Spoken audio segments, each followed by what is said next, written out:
اس ماہ مبارک کے اندر مسلمان زکات کو ادا کیا کرتے ہیں. زکات کا ادا کرنا یہ بندہ مسلمان کے اوپر فرض ہے. لیکن یہ زکات ادا کرنا اس بندہ مسلمان کے اوپر فرض ہے کہ جو صاحب نصاب ہو. صاحب نصاب کون ہوتا ہے؟ جس کے پاس اگر خالی سونا ہے، ساتھ چاندی بھی نہیں اور ساتھ پیسے بھی نہیں، خالی سونا ہے تو وہ 7.5 کو دے. اگر سونا نہیں، صرف چاندی ہے، نہ سونا ہے نہ کوئی پیسہ ہے، خالی چاندی ہے، تو اس کی مقدار اور اس کا جو وزن ہے وہ 52 تولے ہونا چاہیے. اگر سونا بھی 0 چاندی بھی 0 دونوں ہی نہیں ہے، خالی رقم ہے، تو آپ دیکھا جائے گا کہ آیا یہ رقم 52 تولے چاندی کی قیمت بنتی ہے. اگر بنتی ہے تو وہ بندہ صاحب نصاب ہوگا. جب پورا سال اس کے پاس پڑی رہے گی تو اب سال گزرنے کے بعد اس صاحب نصاب کو شریعت کی طرف سے پابند کیا جاتا ہے کہ اے صاحب نصاب، جتنا تیرے پاس مال جمع ہے اس کی اللہ رب العالمین کی بارگاہ کے اندر زکات ادا کر. اور زکات سبھی جانتے ہیں کہ 2.5% دی جاتی ہے. 1000 روپے ہو تو اس میں سے 25 روپے نکلے گی. اگر کسی کے پاس 1 لاکھ ہو تو اس سے 2500 روپیہ زکات نکلے گی. تو یہ زکات کا ادا کرنا مسلمان صاحب نصاب کے ذمہ فرض کر دیا گیا. سال کے بعد اس کو ادا کیا جاتا ہے. تو حکم تو یہ ہے کہ جب صاحب نصاب بنے ہوئے بندے کو 1 سال گزر جائے تو وہ زکات دے. لیکن ہمارے وہاں ایک عادت بن گئی ہے کہ مسلمان زکات اپنی رمضان شریف کے اندر نکالتے ہیں.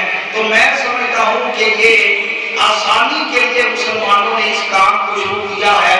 وہ آسانی کیا ہے؟ کسی اور مہینے کے اندر دیتے تو بندہ بھول جاتا، پتہ نہیں کس مہینے کو دی تھی، اگلے سال پھر دیکھنے پتہ نہیں کس مہینے کو پچھلے سال میں نے ادا کی تھی.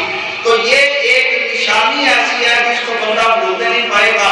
رمضان شریف آئے تو روزوں کے اندر ہم نے زکات دینی ہے، یہ ایک اچھا طریقہ ہے. تو اب ہر مسلمان صاحب نصاب وہ پوری دیانتداری کے ساتھ حساب و کتاب کرے. میرے پاس سونا کتنا ہے، میرے پاس چاندی کتنی ہے، میرے پاس سامان تجارت کتنا ہے، اور میرے پاس گھر کے اندر بچت کے طور پہ کتنے پیسے الگ سے پڑے ہوئے ہیں کہ جن کو میں نے کبھی چھیڑا ہی نہیں. گھر کا خرچہ الگ سے آتا ہے، خرچ ہو جاتا ہے، پیسے آتے ہیں، خرچ ہو جاتے ہیں.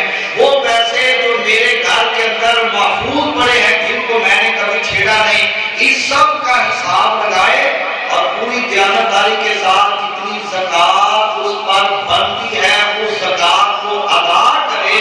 تو پھر دیکھیں اللہ رب العالمین اس کے کاروبار میں اور اس کی روزی میں اور اس کے گھر میں اور اس کی زندگی میں اور اس کے دیگر معاملات کے اندر کتنی برکتیں پیدا فرماتا ہے. مگر یہاں پر یہ مسئلہ یاد رکھیں کہ بینک کے ذریعے جو زکات کاٹی جاتی ہے نا، وہ زکات ادا نہیں ہوتی. یعنی بینک کے ذریعے آپ نے بینک میں پیسے رکھ دیے، آپ پتہ نہیں پیسہ رکھنے والا وہ صاحب نصاب ہے کہ نہیں، بزرگ کا زکات کا دیکھیں، یہ زکات ادا نہیں ہوتی. کیونکہ زکات کی تعریف ہے تملیک مال مخصوص بشخص مخصوص بنیت. زکات کی نیت کے ساتھ مخصوص مال کا مخصوص یعنی مستحق بندے کو مالک بنا دینا، اس کو زکات کہا جاتا ہے. تو جب کسی بندے کے اکاؤنٹ سے زکات کاٹ لی گئی، اس بندے کو پتہ ہی نہیں، جب پتہ ہی نہیں تو وہ نیت کیسے کرے گا؟